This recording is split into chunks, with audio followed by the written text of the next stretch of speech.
What's up, everybody? It's Stephen A. Williams, president and founder of the creditrepairshop.com. And in today's video, we're going to talk about Midland Credit Management.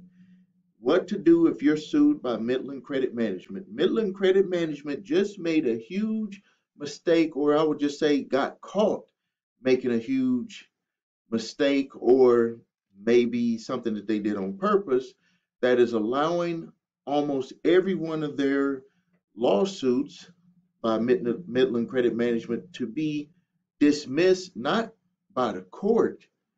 Midland Credit Management is choosing to dismiss this without even allowing the judge to proceed with a trial or with making a decision on the case.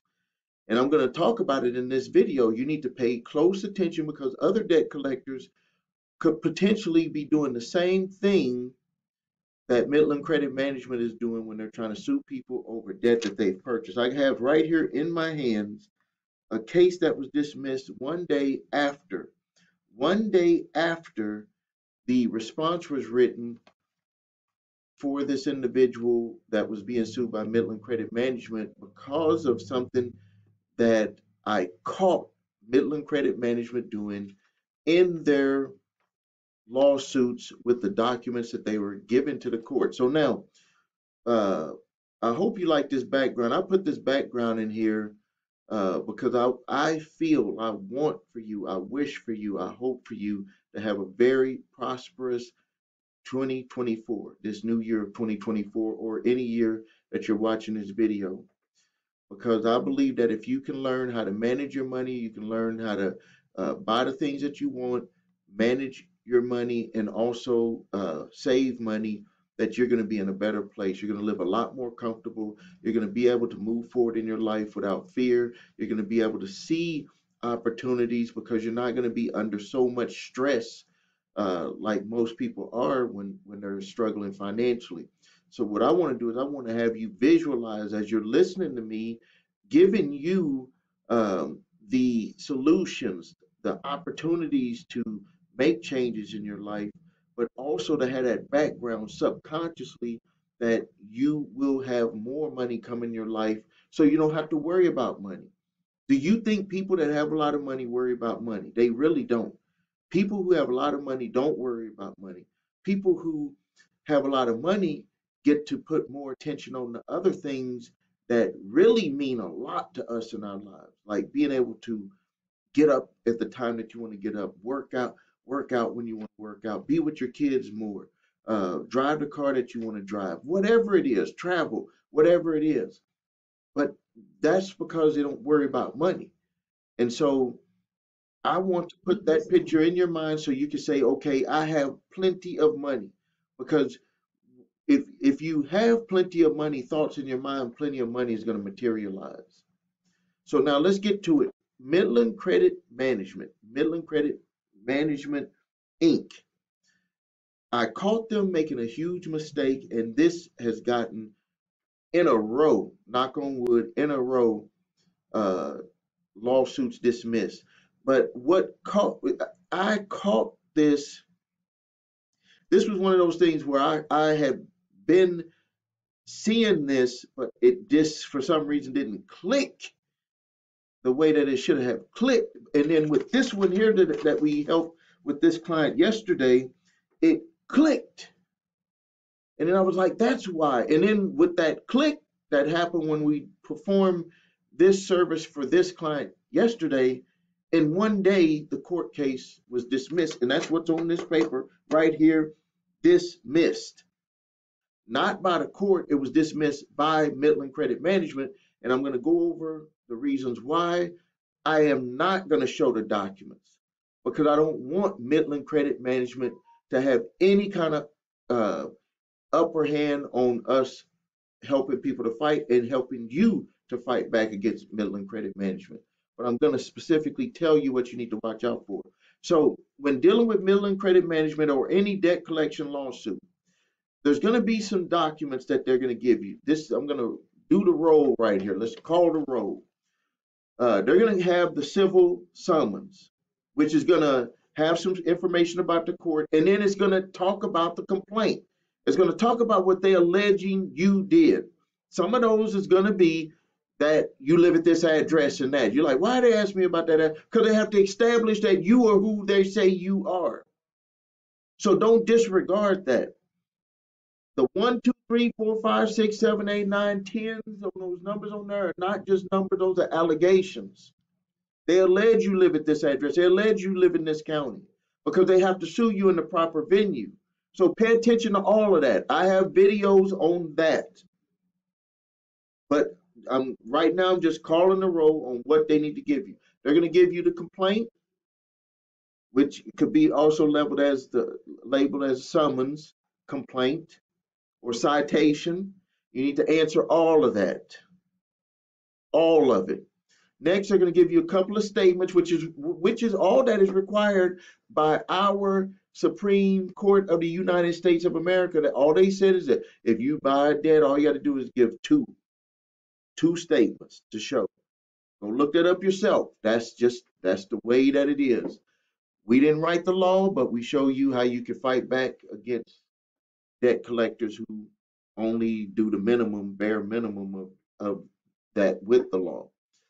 So they're going to have a few statements. They probably got more than that, but they're going to do what's required by the Supreme Court because that's what the judges are going to go after. Now you always, what I teach is that you make them prove everything, but we're not talking about that for this here. That's another option. But right here, we're specifically talking about a document that Midland Credit Management is given to the court that I believe they are hiding information. That this document is not a forged document, but it's a document that is misleading the court and misleading you if you're being sued by Midland Credit Management. So they're going to give you 3 documents as their exhibits to support their case against you.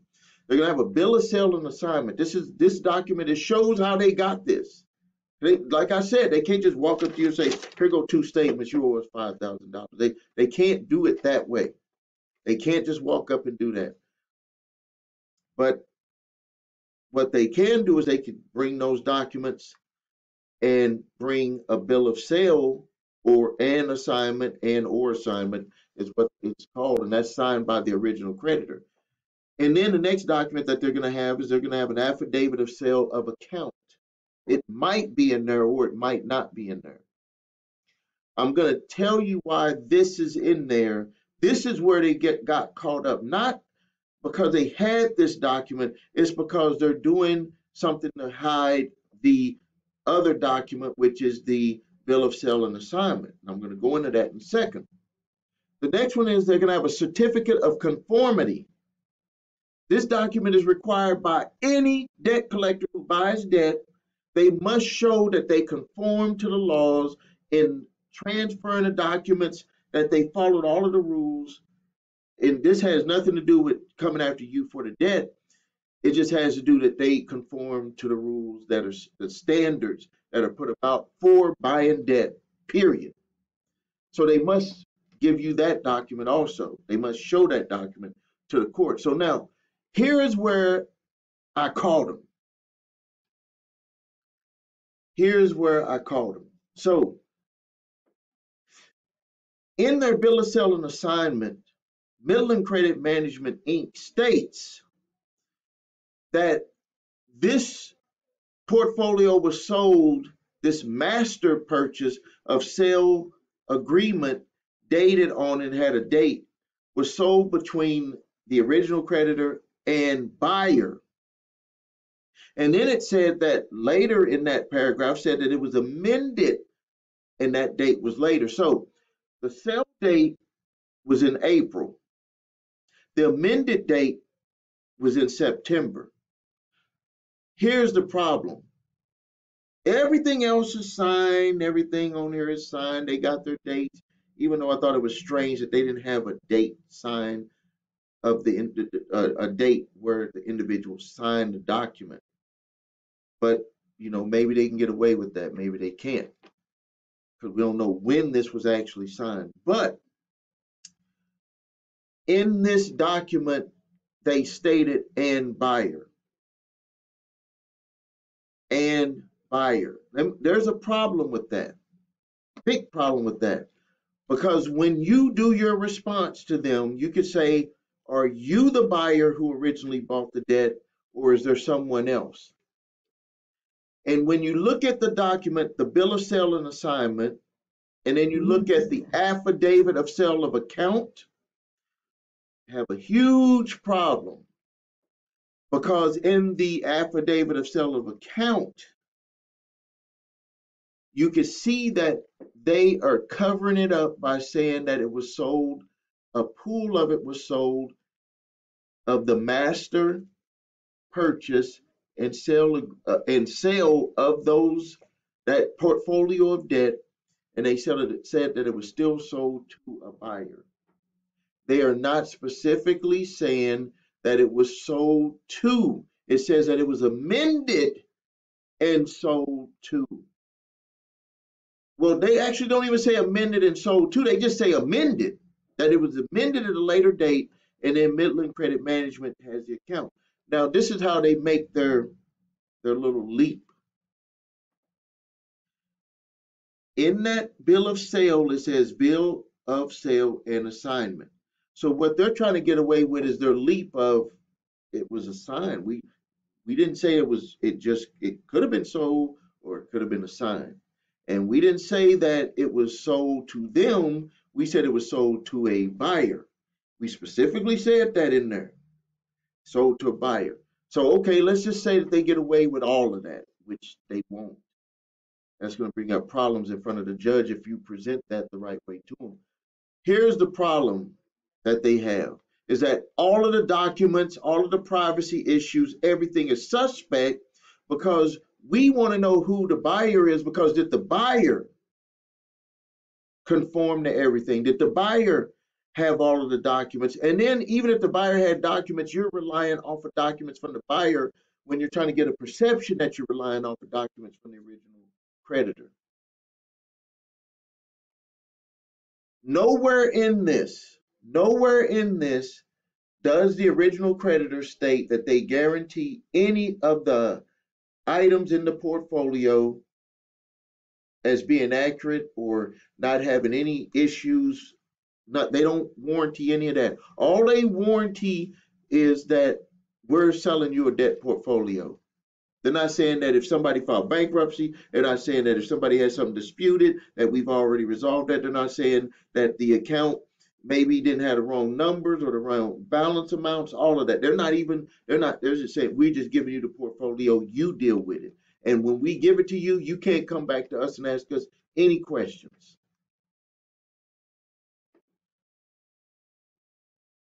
So it says here, the bank hereby transfers, sells, assigns, conveys, grants, bargains, set over, and deliver to buyer and the buyer's successor and assignees.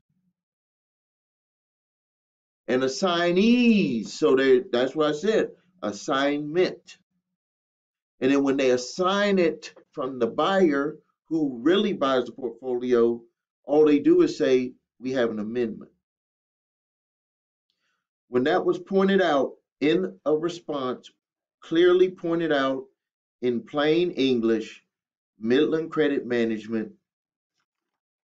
the next day said, dismiss the case. I wish I could show this document. I should have took a picture of it and covered it up, but it says here, let's see if I can do this without hurting any. I don't want to hurt anybody. I mean, not hurt anybody, but I don't want to disclose anybody's information. But you can see that there, maybe. I don't know. You can't really see it with the way that I got the background, but it says notice of intention of dismissed of the case. So this is stuff that you got to watch out for. Not, and other debt collection companies, trust me, that they could be doing the same thing here. Now, what could happen in the future is if enough people talk about this and complain to the CFPB about them not disclosing in their bill of sale and assignment and kind of trying to hide, because there are parts of the Fair Debt Collection Practices Act that states that you cannot be inconspicuous with the way that you're going after people. You know, you can't try to confuse them with what you're saying, with documents that you're producing, with words that you're saying, all of that stuff. So if enough people complain about it, maybe they're going to say you cannot just say buyer, quote buyer. You're going to have to identify who the buyer is. So instead of saying that you sold it to a buyer, you need to identify who you sold it to. Was it Midland Credit Management? Was it LVNV Funding? Was it Sherman Acquisition? Was it Sherman Acquisition number 2? Was it Sherman Acquisition number 3? Was it Jefferson Capital? Any of these companies, who was it who initially bought it? Because that's who is supposed to have every document that I can question and say that would have the most reliable documents, because they supposedly got it from the original creditor. And then we start, whoever it is, with them, with you, say they won't disclose it. Then what you do is you say, I'm going to have the same challenge with you, and I'm going to have the same challenge with that buyer that you had stated on there. I want all of the documents. I want all the information on how you shared my private information. I want you to give me all the accounting records of how you came up with this amount that you claim that I owe. And I don't want just 2 statements. I want it all. And if they come back and say, well, did you dispute any part of it? That is not up to me to make your case. It is not up to me to come to you and say, well, I dispute this part. If you assume all the responsibility of the debt that you purchased from the original creditor, you are supposed to have all of the documents.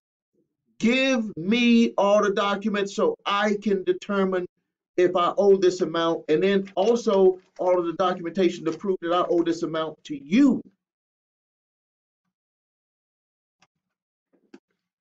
This is how you're going to have more of that you see on the screen this year. If you're dealing with an original creditor, we're talking about settlements. They loaned you the money. We're talking about settlements. When we're dealing with third-party debt collectors who buy the debts for pennies on the dollar, they just entered the casino, and you're in the casino also against them. You're the house. And if you know what they can and can't do, what they can do and not get away with, they can lose. They took that gamble.